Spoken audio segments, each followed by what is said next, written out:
Утрина во одекна вест дека опасниот азиски стршен пристигна и во Кочани. Паниката е уште поголема откако група жители на малото Тројаново Трло го забележале и успеале да го фатат инсектот, кој на прв поглед ги има речиси истите особини како и азискиот.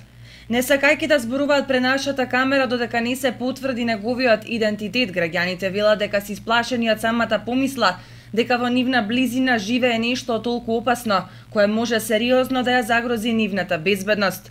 Најмногу стравуваат за безбедноста на нивните деца, кои токму на таа полјанка се играат секојдневно. На последиците не сакаме ни да помислиме, велат тие. Инсектот, како што најавија, ќе го предадат на испитување, па дури тогаш ќе откријат мистеријата дали овој несакан гостин залутал кај нас, за да предизвикува несреќи и да ги плаши луѓето.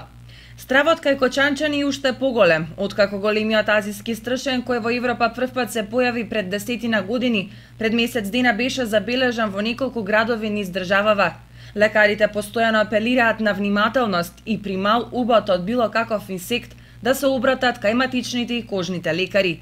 Инаку, овој инсект потекнува од Азија, има портокалова глава и може да порасне до 8 см. Лета со брзина од 60 км на час. Азискиот стршен ги напаѓа пчелите, убива и до 40 во една минута. Тој е опасен и за човекот, има голем црн зап за боцкање со која во состојба да предизвика застрашувачки убоди, кои личат на рани од куршум. Од неколку убоди може да престане работата на бубрезите, да го отежни дишењето и да предизвика смрт. Поради големите климатски промени, забележано е во повеќе балкански земји.